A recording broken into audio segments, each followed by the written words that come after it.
So I got one drum that I just pulled down onto. Let me show you how to do that one more time. Let's grab a snare drum.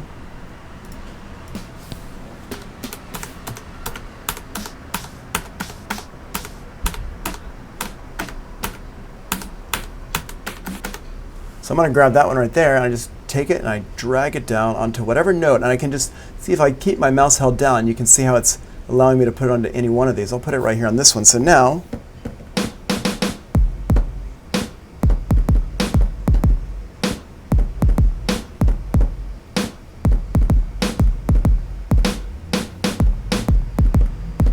right? So now I can play like that. And you can see here, this is my push controller. I finally got my push controller in. So we're going to be talking about that later. I still need to get an adapter for it because you can see the screen's not very bright and it's hard to see these keys down here. You can kind of see them lit up, but it's because I just have it plugged in USB, so it's not very happy about that. So I got that there. Let's go ahead and grab a hi-hat. So I'll go up here to where it says hi-hat, and I'll open this up, and I can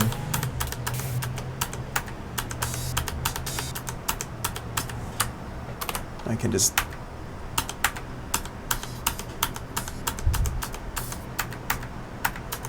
listen to these, and I can grab the one that I like and pull it down onto my F sharp right here.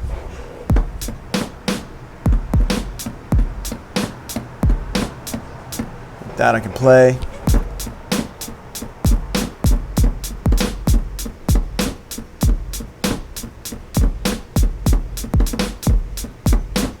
I'm not the best at finger drumming, but yeah, there you go. You can hear what I'm doing with it. And I'm going to go over here, turn this up a little bit.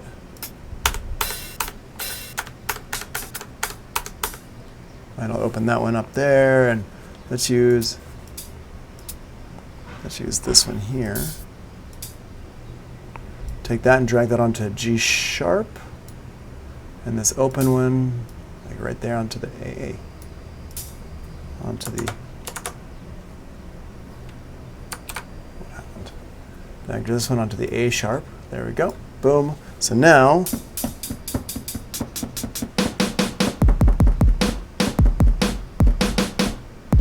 that snare drum here is a bit loud, so I'm just going to take that and turn it down. You can turn it down over here on the right hand side, or I can go in here, and I'm going to show you this in a little bit. I can turn it down right here as well.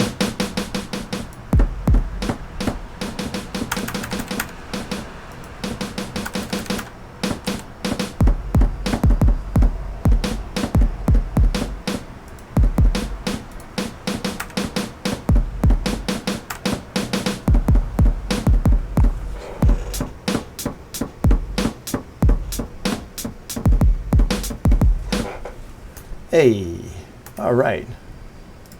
We can buy some followers and boop, get out of here. All right. So there we go. So I got that there. Now let's grab a hand clap and throw it in. So what I can do is I can just build up my drum kits like this. You go through and just get one at a time. Just go through and grab this here and stick these where you want them to go. And there is a reason for why I'm putting these different ones in different places.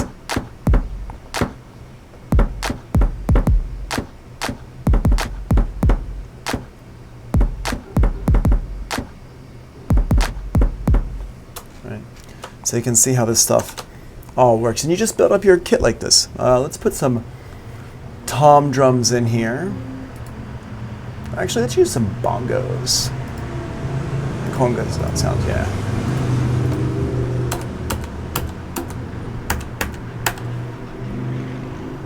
Put that on this one here, B1, and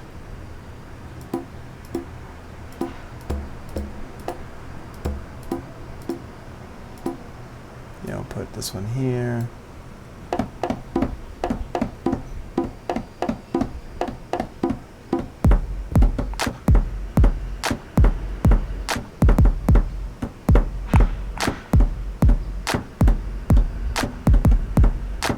Right, and you can see I can start to make my beat up here.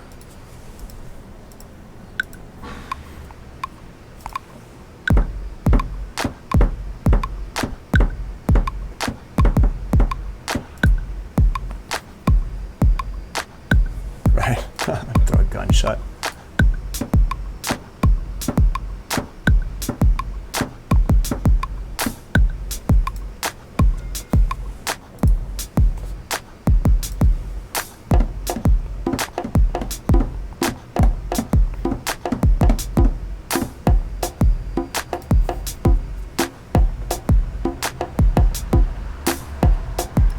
Right? And so we're using our drum racks, and we're go ahead and throwing stuff together inside the drum racks. Okay, and that's how as easy it is. And you can take sounds from anywhere in the whole world that you want to take sounds and throw them onto your drum rack. Like, it doesn't matter where you're taking sounds from or whatever. You can take sounds from anywhere and throw them in here. So, for example, I've just been using the ones that come with Ableton Live. But if I wanted to take a sound from somewhere else, I can go into my sample libraries, and let's go into Sample Phonics and grab dusty hip hop grooves in here, and I got my boom back drums.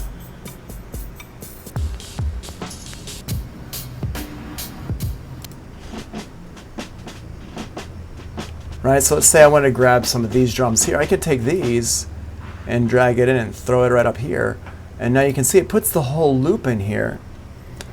And does it auto warp while making it? It depends. You can actually turn the warp on, and see down here, Damien, over here where it says warp right here, I can turn that on and have it lock into my tempo. So I could do that, and then go over here and say, okay, let's grab this. Here, there's this one here. And it will be the right tempo, the warp.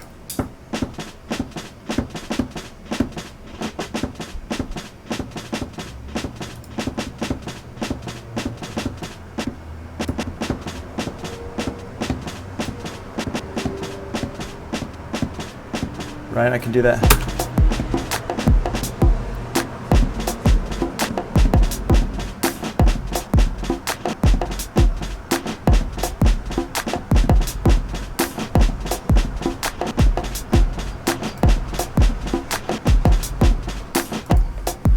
I can do that. Did it not record? Oh, it did record. Just record over here. Hold on a second. Let's move all these into here. I'll take this one and make it a little bit shorter.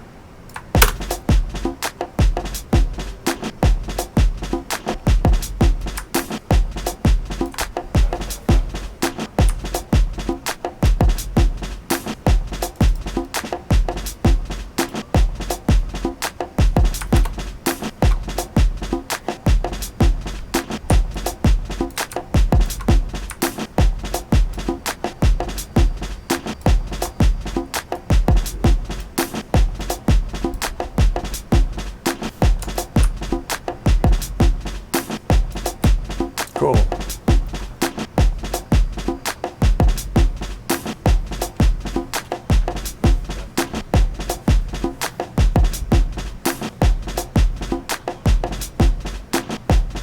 Right, so you can put the damn from Friday on there. It's lit. Not bad, yeah. So you can do some pretty cool stuff. I mean, it's very, very powerful. And so people say to me sometimes, Tony, why don't you use battery or something like that? And the reason why I don't use battery is because battery doesn't do quite as much as this does. And plus, it's built into Ableton Live. So it means that I can just drag things in however I want, and I'm still within the Ableton Live kind of ecosystem here, which is great. I used to use battery all the time, but then I started using these drum racks. When they released the drum racks, I started getting deeper and deeper into the drum racks, and now I like them a lot more. So we could do this. Now, over here on the left-hand side of the drum racks, you can see there's a couple little buttons here. Hold on, let me just, this is down. Hey, Shaquan, how you doing? So if I go down here on the bottom left-hand side, see over here, this little button here, this opens up kind of a mixer thing for my drum rack. So I can see all my different samples that I've dragged in here, and I can mess around with my level of these.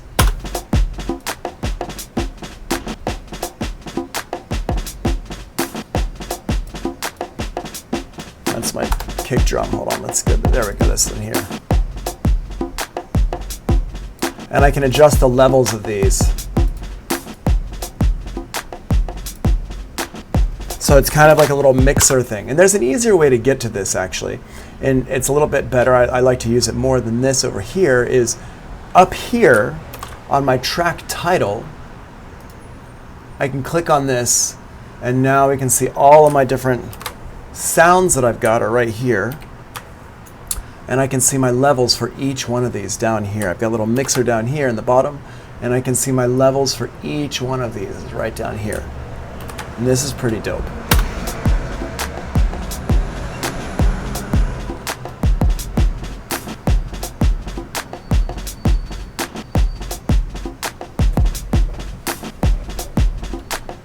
Right? And we can throw this stuff in here like that, and we can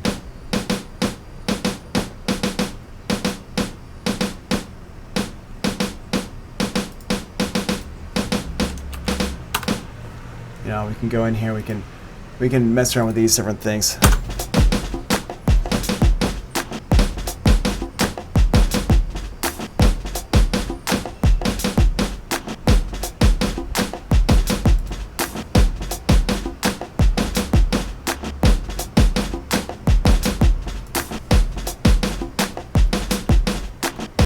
And don't forget, we're still just messing with samples. So I can go in here and I can still mess around with my samples in here. And we haven't really talked about sampling yet. We're going to get there.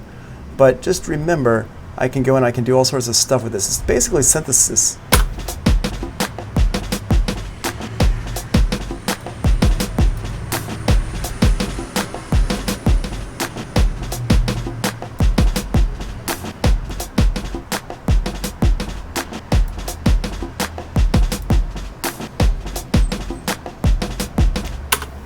How did you get to the layout earlier?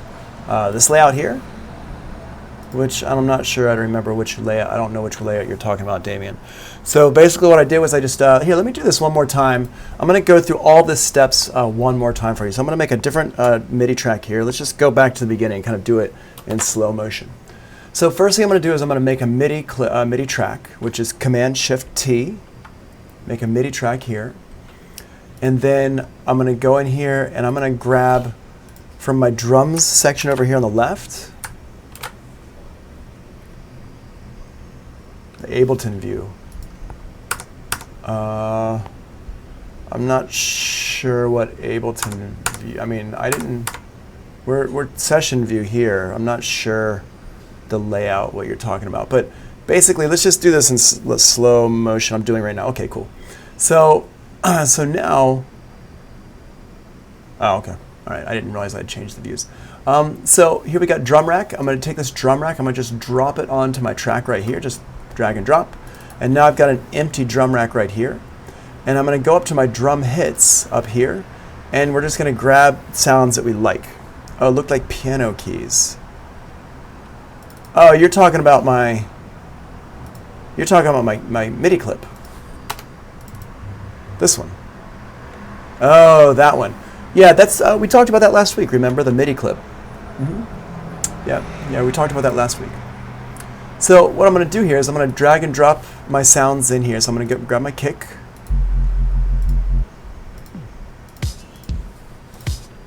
Here, we'll use that one there, and I got that sound. So now I can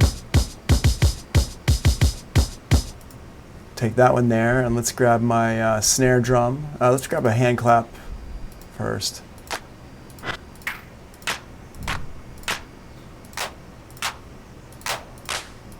And we'll use this one here. So we're going to grab that one. I'm going to stick that on E.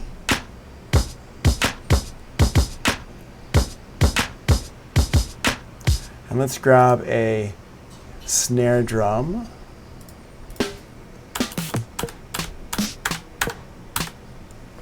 Grab this one here.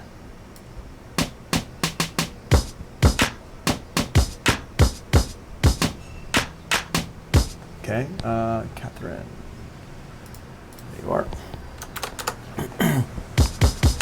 So we got that there. I'm going to turn the volume of the hand claps down a bit.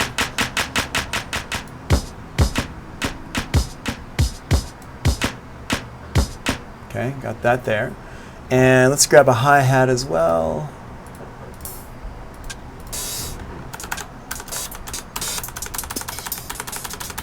And I'm using my arrow keys just to go scroll through all these.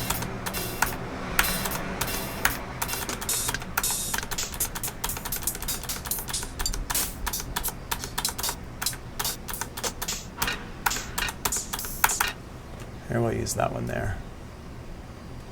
Drag that down in there. Let's get another couple hi-hats just to have something. That one's not bad. Drag these down like that. So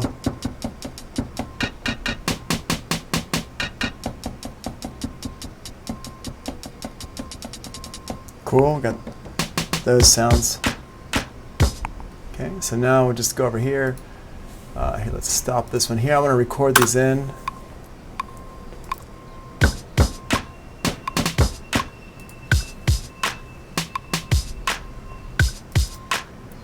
And so you just double click on the clip to get to this view here.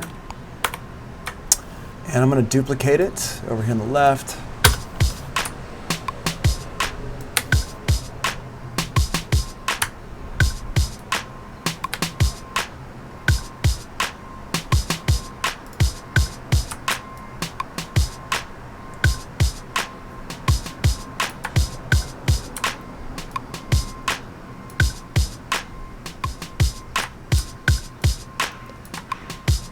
And let's get a little hi-hat going on here.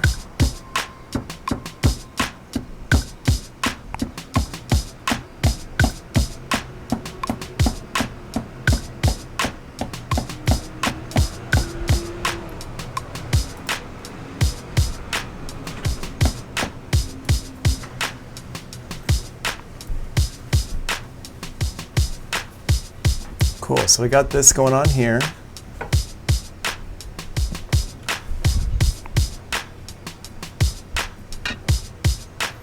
Throw us one of these in here a little bit.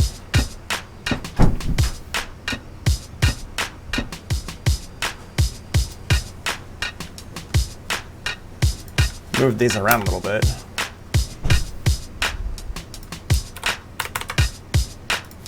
Put that there. There we go.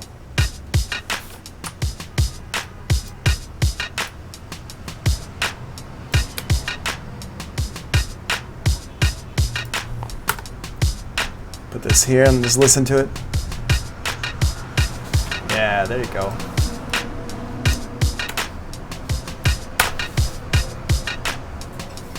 And we can go back and forth between these two different drums.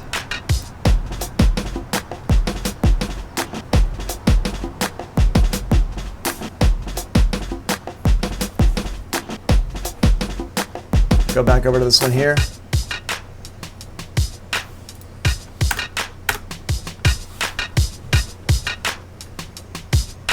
You know, two cool little grooves.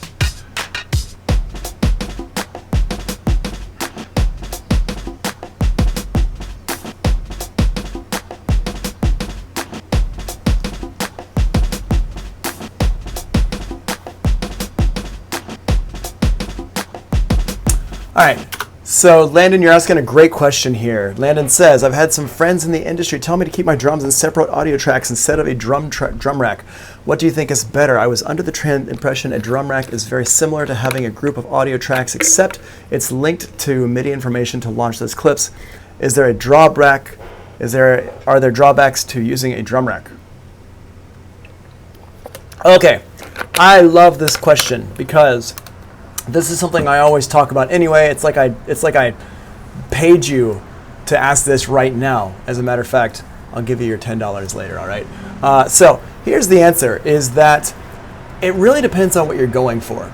I would say probably 90% of the time, it's a good idea to have your drums in separate tracks. And we haven't gotten there yet, but really, when I'm making a beat with stuff like this, if I'm making my own drum rack and whatever, I'll keep them in the individual tracks for now, and then I'll break them out into, I'll keep them in one rack for now, and I'll break it out into its individual tracks, which I'm gonna show you how to do right now. In order to break these out, let's go over here.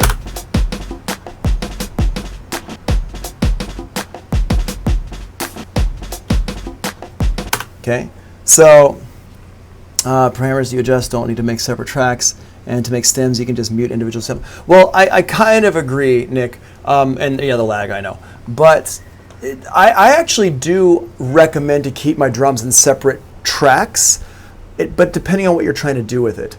If you're trying to make a drum, a loop that sounds like a sample, like if you're like trying to recreate that sound of using a sample, then I would put them in one thing. But you got to remember, when we're recording drums, there's two different ways to actually record drums when you're recording a band. There's one way where you're recording all the drums individually as their own separate things. And there's another way where you're recording the kit as a whole. And if you listen to old stuff, like if you're listening to 60s, the Beatles and stuff like that, yeah, exactly. We're gonna talk about all that stuff when we. Nick is saying I use a sampler so I can tune my drums. 100%, yes. But we're going to talk about sampling. Sampling is a whole different thing. We're going to come back to the drum rack, and we're going to talk about it more when we talk about sampling. But remember, if you're listening to like Beatles records, Beatles didn't like close mic all their drums.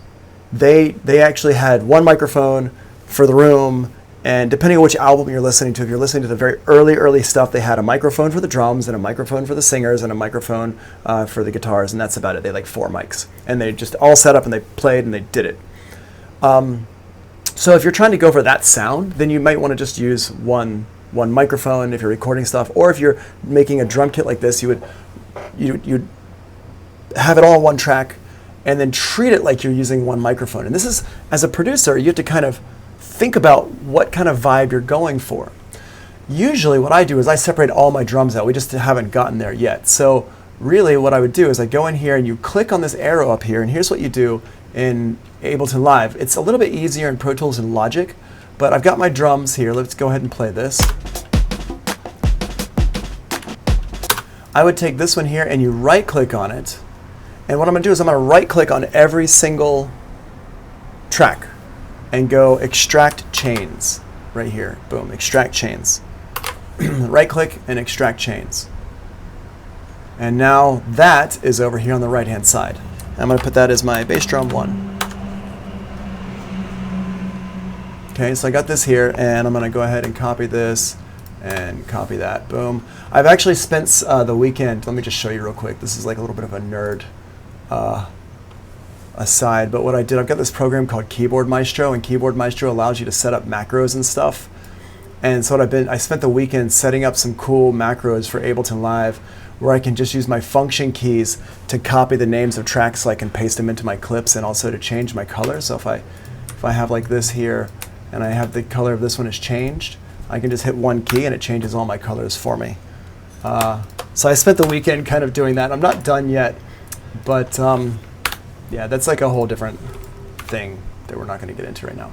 So I got my kick drum over here. And we got this one here. I might change that sound a little bit later, but let's go ahead and right click and do extract chains, and I'm going to set up another one set up another thing for that, and I'm going to hit this, and we're going to go to snare drum 1, boom, copy that, put that in there, there we go. Now, what's this? Yeah, there's my hand clap, so I'm going to take this one, extract chains, and I know this takes some time to do it, but the alternative, if anybody's ever tried to do this, separate their drums out, the alternative is way worse. So I'm just going to go over here, rename it, hand clap 1. And it does take a minute to do all this, but not that bad. Right click, extract chains, and I got one more, I think.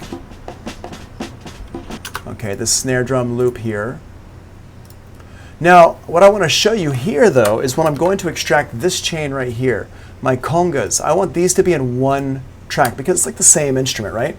So I'm going to hold down Command and click these 2 tracks here, and then hit extract chains. And what that does is it extracts those 2 drum hits into one new channel. So I go over here, and what's this one? You're a hi-hat. Closed hat 1, and you are a snare loop,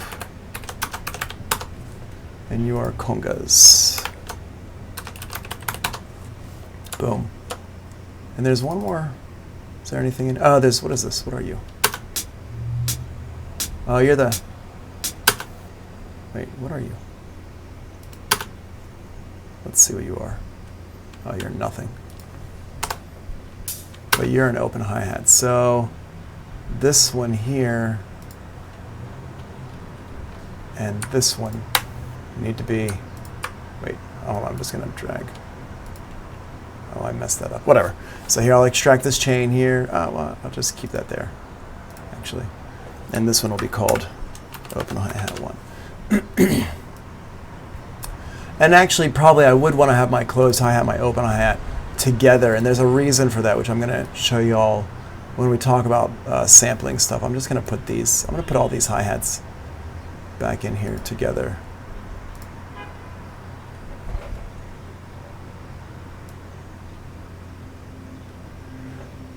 I'm going to put all this stuff in here together. I'm just going to copy and paste this. I don't even need to do that. I'm just going to go over here and put a note in here. There we go. Cool.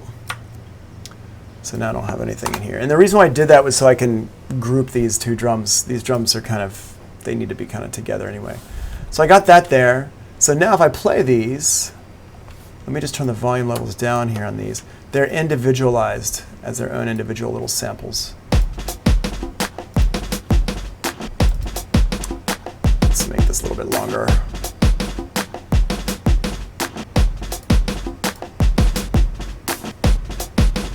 All right, hold on 1 second. Let me just do this. Do this, do this. Keep the sustain up and the release.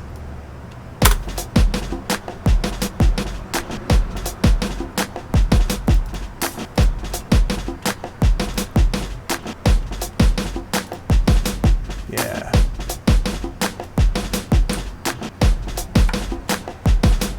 So what I'm doing is I'm shortening the sound up to give the sound a little bit of like variety. So let's listen to this one by itself.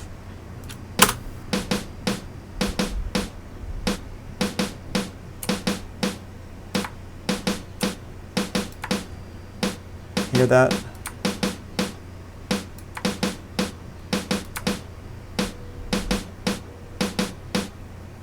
Cool.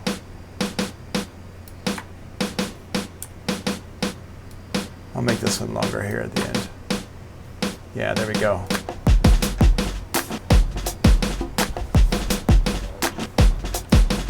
Okay, so now I've got these. Now the thing is, when you've got these together like this, you still want to subgroup them. But what this does, as opposed to keeping it in the sampler itself, what this does for me now is this allows me to use reverbs and stuff like that on these drums as I need to. So let me just go ahead and set up a reverb here real quick. So I got this little reverb here, and I'm just going to set up a room reverb on it. And that's what I really like about this. First of all, it allows me to adjust my levels of my drums, but it also allows me to adjust the send amount for drums. And the thing is, you can accomplish this inside of drum racks. You can accomplish it inside of a sampler. You can accomplish it inside of Contact. There are ways to do this. There's like 5 different ways. As Nick said, he does it one way. I do it a different way. Your friends, Landon, your friends do it yet a different way. There are different ways to do this, but it really depends on what you want to look at personally. What do you like to look at personally? I don't like to do menu diving. I don't like to have to open up things and look inside of menus to adjust my levels. I don't like to open up menus to have to adjust my reverbs. I want to do everything on one window as much as possible because it's the most like using hardware, in my opinion. So I have everything separated out, and you can hear this. Now it sounds exactly like it sounded before, but I can even make it a bit more punchy. Let's call it drum group here. And I'm going to put an effect in here. And we're going to talk about this, what I'm doing right now. We're going to talk about this actually today. This is where we get to the point where I talk about this stuff. Well, let me just not Dre group, drum group. And in here, set all these to go to that one place. Drum group. Boom. And now, and you can see I've got a whole bunch of different compressors and EQs and stuff in here as well. For this one here, let me just turn this down.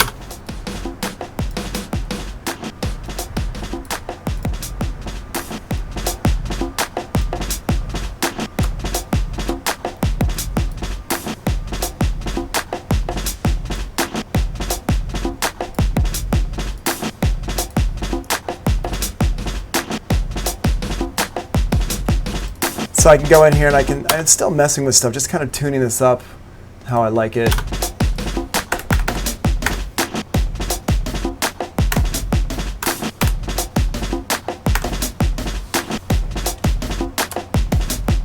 Cool.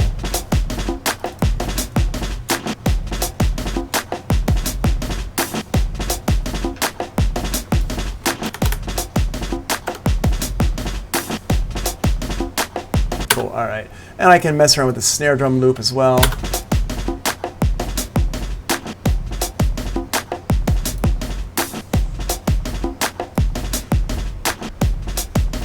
There we go.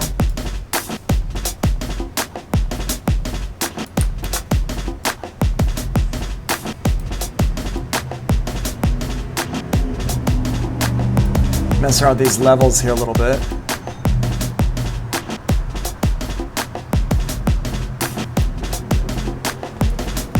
And now it sounds a bit more balanced.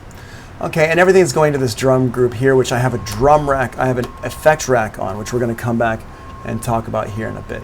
So that's how we've got this set up. That's a drum rack. That's the basics of a drum rack, and we just split them all out. And this one here is still its own drum rack. What I'm going to do, though, is I'm going to set this one just to go into that drum group there.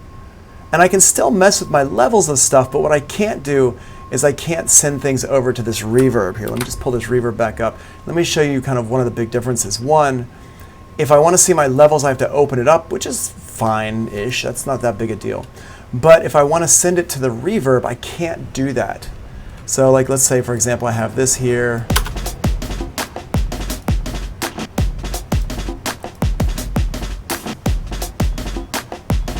I can add some reverb onto this. Turn this one down a little bit.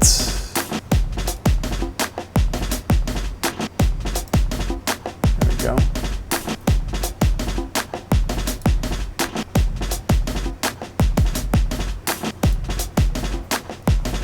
There we go. And now you can hear I filled it out with the reverb. It's got a nice little reverb going on with it. And I can even pull the reverb back into my drum group here like this. So now, and this is all stuff we talked about in Pro Tools. I just want to point this out. This is stuff we talked about in Pro Tools, routing and everything. The only difference is we do it a little bit differently in Ableton Live. All the concepts that we learned a month ago still apply to Ableton Live.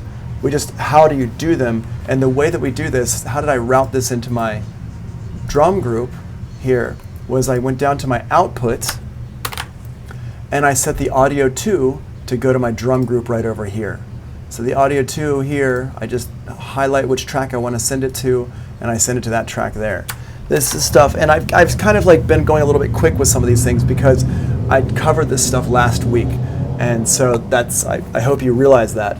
I'm not just trying to skip over things. These are all stuff that I did cover last week, and they're in the videos from last week. So if you're having some questions about it, like, wait, hold on a second, I don't understand what's going on, I would encourage you to go back and check out the videos from last week, and also a lot of the stuff we talked about with Pro Tools about a month ago. You're going to need to go back into that as well. All right, and any kind of questions you still have, I will definitely help you out with. So all these sounds are going into this drum group here, and I took this drum rack. This is my drum loop 2. And this is also going into this drum group here. So now,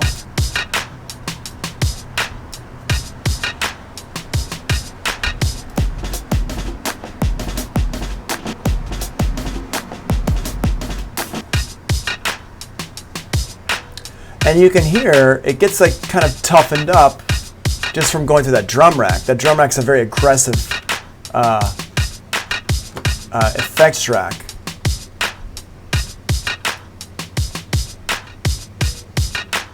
Let's turn this one down. Turn the clap down a little bit.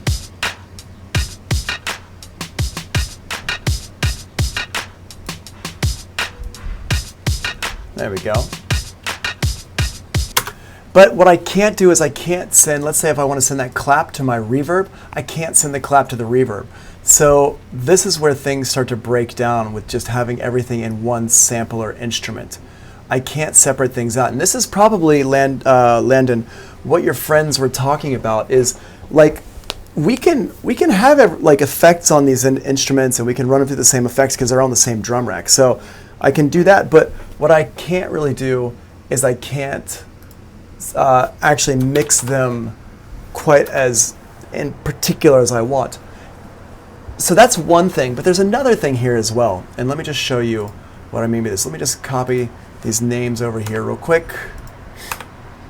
Just gonna give these a little copy and paste. Oh man, this shortcut that I set up is amazing. I am such a fan of the shortcut that I set up. That's awesome. So now I've got all these clips here and they're all named correctly. And what I'm gonna do is I'm gonna shift these around a little bit. I'm gonna color this one a slightly different orange. Hey, not that. Let's do that, there we go. So a slightly different orange. And now, we're gonna do here we go, Charles. Charles, you have to say more than just hey. Isaiah, sorry. Hey is not gonna get my attention. You gotta put a name in there, buddy. All right, so here, I've got these tracks here, and they're all like this orange, you know, they're all part of the same loop. And this here is part of the same loop. Let's go ahead and lay this out in my arrangement view. And let me just show you one of the other things, one of the other reasons why I like to have everything be separated onto its own different tracks.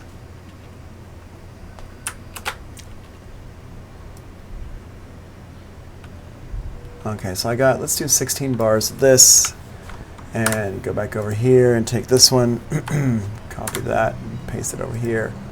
Let's do some bars of this one as well. Let's do 16 bars of this. Now, what I'm going to do is, let's say in the beginning over here, let's start with it just... Okay, so we're going to do that. We're going to have this start up later on. Have that start there. Go back to the beginning. Stop. Okay, let's do this.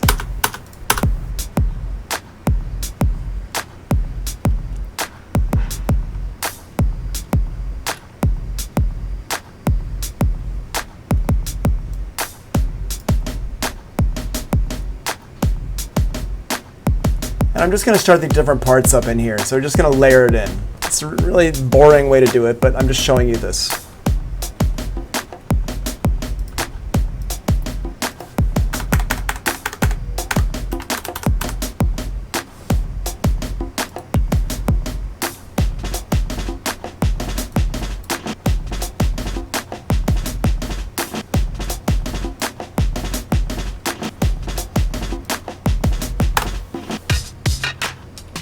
Now, if I want to go through and make some changes to this, I can just grab these and say, okay, we're going to cut this out right here and cut this stuff out here. Now, what I'm trying to point out here is I can just glance at this and I can see when different instruments are playing and when they're not playing. But if I have everything in one clip here like this, not only can I not mix things as well because of the mixing part, then I can drop them down. Oh, I can't do it in this view, actually. I thought I could. But it's also harder to see what's actually playing and what's not actually playing. So I have to go in here and I can divide this clip up. I can say, let's break it up right here. Let's have different things start in here. So let's go ahead, and with this one here, I'm just going to turn these off, turn that one off.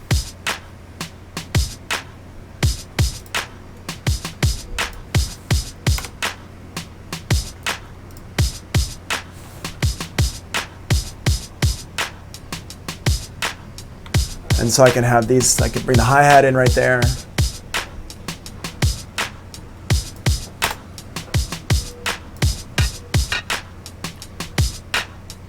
But you see how that's kind of hard to see what's going on with this stuff.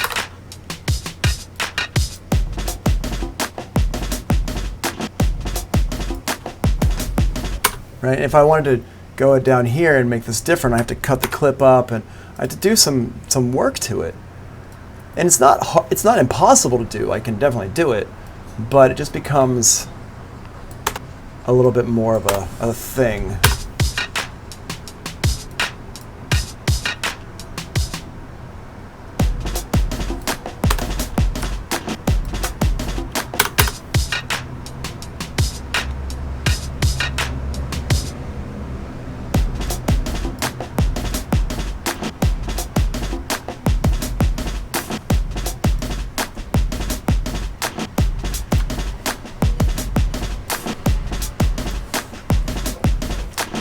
Whereas if I have everything laid out on its own individual clips and their own individual tracks, not only does it make it easier to mix, but it also makes it easier to lay out and mess with the layout. And that's why, and I think I always struggle to explain this to students who are learning all this stuff all at once, because this is really a subtle thing that makes a big difference for how your workflow, but it's something that when you're overwhelmed with everything else that you're learning, it's hard to see these details about why this is important. So I'm not gonna keep talking about it right now. And I know, Landon, your question just like spun us into a rabbit hole, not because it's not important, but because there's a lot of other things that you have to kind of understand before you really start to see why this is important. And it's not super easy. But now you can see I've got this layout here.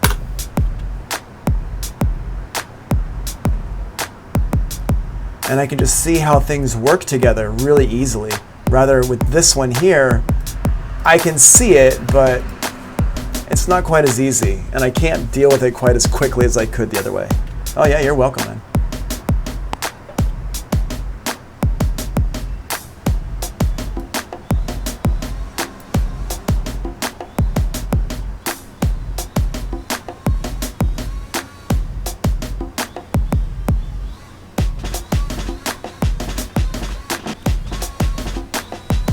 Yeah, so just listen to this one more time.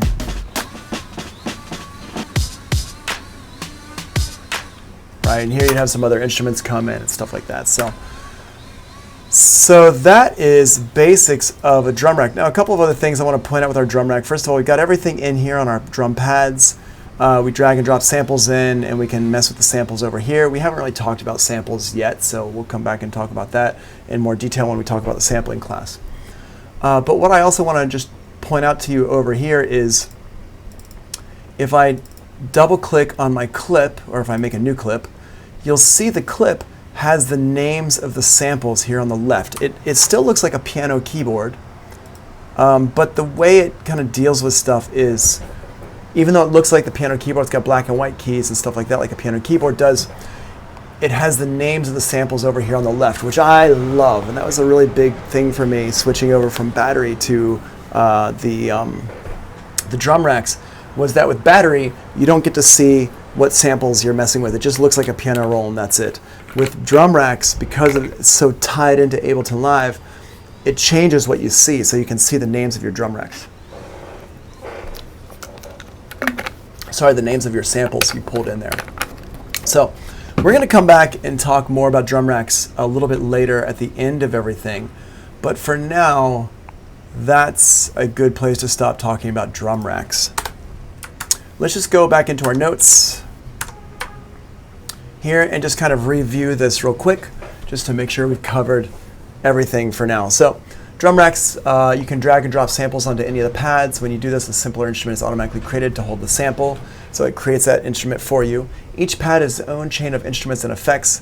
It's a drum rack. So you've got the pad is right here. And then you've got the chain, which holds your instruments and effects. We're going to come back and talk about that in more detail later. So the drum rack here is a chain and the instruments and effects. One drum rack has 128 different notes, which equals 128 different chains, one instrument, and lots of effects. Third-party instruments and effects are fine. We're going to talk about that later. Okay. So let's talk a little bit about instrument racks. Let's stop and talk about instrument racks. I'm going to actually make a new video for this. So I'm going to stop recording right now.